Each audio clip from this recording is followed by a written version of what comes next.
Dear viewers, इस topic को अंग्रेजी में देखने के लिए देखिए हमारा इंग्लिश यूट्यूब चैनल। हेलो दोस्तों, आज के टू द पॉइंट का टॉपिक है आधार सक्षम भुगतान प्रणाली। आइए सबसे पहले जानते हैं कि यह चर्चा में क्यों रही है। हाल ही में प्रकाशित एक लेख के मुताबिक साइबर अपराधियों द्वारा आधार सक्षम भुगतान प्रणाली यानी आधार इनेबल्ड पेमेंट सिस्टम में अंतराल का दुरुपयोग किया जा रहा है, जिससे यह भुगतान प्रणाली वित्तीय अपराधों के लिए संवेदनशील हो गई है। आइए अब जानते हैं आधार सक्षम भुगतान प्रणाली के बारे में कि आखिर यह क्या है। आधार इनेबल्ड पेमेंट सिस्टम यानी AEPS एक बैंकिंग आधारित मॉडल है। यह आधार प्रमाणीकरण का उपयोग करके किसी भी बैंक के व्यवसाय संवाददाता के माध्यम से पॉइंट ऑफ सेल और माइक्रो ATM पर ऑनलाइन वित्तीय लेन देन की अनुमति देता है। इस मॉडल में OTP, बैंक खाता विवरण और अन्य वित्तीय विवरण की आवश्यकता नहीं होती है। भारतीय राष्ट्रीय भुगतान निगम के अनुसार AEPS केवल बैंक नाम, आधार संख्या और आधार नामांकन के दौरान कैप्चर किए गए फिंगरप्रिंट का उपयोग करके धन हस्तांतरण की अनुमति देता है। AEPS के जरिए कई तरह के लेन देन किए जा सकते हैं, जिनमें शामिल है नकद जमा और निकासी, बैलेंस पूछताछ, मिनी स्टेटमेंट, आधार से आधार फंड ट्रांसफर और भीम आधार भुगतान आदि।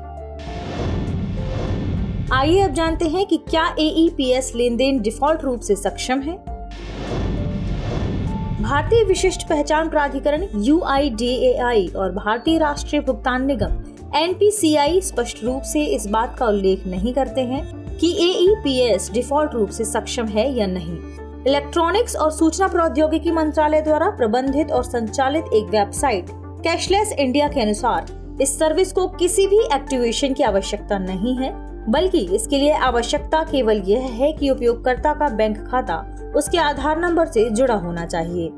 UIDAI के अनुसार जो उपयोगकर्ता आधार अधिनियम की धारा 7 के तहत अधिसूचित योजनाओं के तहत कोई लाभ प्राप्त करना चाहते हैं, उन्हें अनिवार्य रूप से अपना आधार नंबर बैंकिंग सेवा प्रदाता को जमा करना होगा।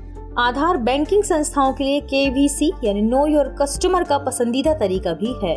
इस प्रकार अधिकांश बैंक खाता धारकों के लिए डिफॉल्ट रूप से AEPS को सक्षम करते हैं। अब आइए देखते हैं आज के अभ्यास प्रश्न को। आज का प्रश्न है, आधार सक्षम भुगतान प्रणाली यानी AEPS के संदर्भ में निम्नलिखित कथनों पर विचार कीजिए। यह एक बैंक आधारित मॉडल है जो पॉइंट ऑफ सेल और माइक्रो ATM पर ऑनलाइन वित्तीय लेन देन की अनुमति देता है। इस मॉडल में OTP, बैंक खाता विवरण और अन्य वित्तीय विवरण की आवश्यकता नहीं होती है। उपर्युक्त में से कौन सा से कथन सही है और है? केवल एक, केवल दो, एक और दो दोनों, ना तो एक और ना ही दो। इस प्रश्न का सही जवाब कमेंट सेक्शन में देना ना भूलें। मिलते हैं हमारे अगले टॉपिक के साथ, तब तक के लिए शुक्रिया।